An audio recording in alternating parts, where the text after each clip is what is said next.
Can the hard landings and heavy gear during paratrooper jumps, especially numerous jumps, be linked to low back pain and lumbar spine injuries, even without a specific traumatic event? I share my perspective as an orthopedic surgeon in this video. I'm Dr. David Geier, orthopedic surgeon, sports medicine specialist, anti-aging and regenerative medicine expert. I help military veterans by writing Nexus letters that argue that your orthopedic injuries are connected to your military training and service so you can get the compensation you deserve. This video is the latest in a series of videos I've been making in which I answer questions about service connection that I get from military veterans across this country. And the question is fairly straightforward. Can paratrooper landings, hard landings, lead to musculoskeletal injuries, and can those be service connected even if there wasn't a specific event? This person was a paratrooper for 5 years, a lot of hard landings, wearing heavy gear, and wanted to know if his low back pain could have been caused by those paratrooper duties. Paratrooper landings, which is a huge part of airborne military operations, expose these service members to numerous physical stresses and acute and chronic lumbar spine injuries. During a parachute descent, paratroopers exit at high altitudes, anywhere from 800 to 1,200 feet. They rely on the parachutes to slow the fall, but on landing, it's a rapid deceleration force, equivalent to jumping from 10 to 15 feet while carrying 50 to 20 pounds of gear. That impact is primarily absorbed by the lower body, makes sense, and the spine. And the lower lumbar spine, L1 to L5, gets a lot of compressive load.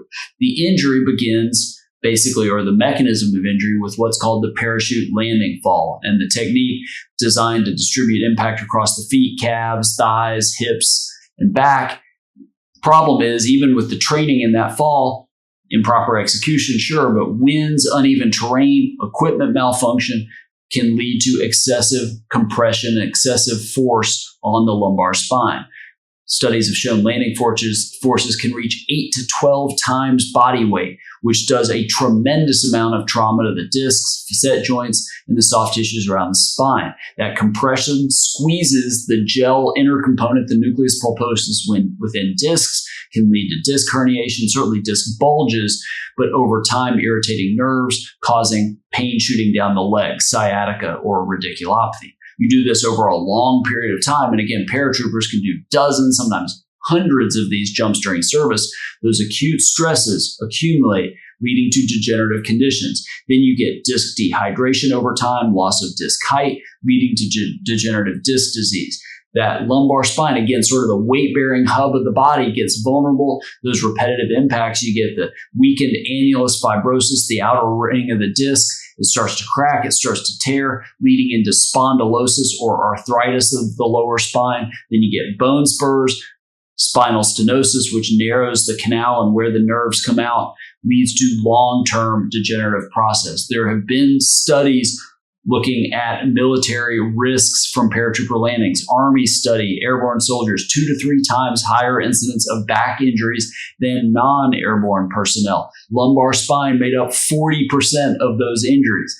Factors like age, how often they jumped, load carriage certainly played a role in the outcome. Older paratroopers had higher rates of lumbar spine injuries than younger paratroopers, but still, these are long-term problems. Chronic low back pain, reduced mobility, osteoarthritis of the spine. These are things that qualify for disability ratings for the lumbar spine. So if you are submitting a VA claim for this, obviously you would want to document the jumps that you performed in service, ideally with DD-214 forms or something like that. Submit your medical records. Obviously, buddy statements can be helpful, showing back pain from these injuries, especially if you didn't go to sick call. But then a Nexus letter from an orthopedic surgeon showing how landings have been linked in studies to these injuries and why they are linked is very, very important. But paratrooper landings, no question, lots of insults to the structures of the lumbar spine, not just traumatic events,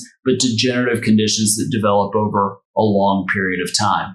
If you're interested in learning more about the disability claims process, I've written an ebook. You can have it absolutely free. It's called The 8 Most Common Reasons the VA Denies Service Connection for Disability Claims and How You Can Beat Them.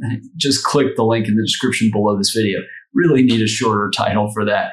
Make sure to subscribe to this channel, click the bell to be notified when I release a new video. And when I start my Veteran Nexus Letter live show once a month, it's great. Definitely check that out. If you're interested already in a Nexus Letter for your injury or condition, lumbar spine, paratrooper, whatever the injury is, I'm happy to help. Click that link, scroll down under the ebook. You can read the description, learn more about working with me and working with my team. We try to make the process simple for you. We try to make it quick for you. And I try really hard to write a Nexus Letter that gives you the best chance of success in your claim. Thanks so much for watching, and I look forward to helping you.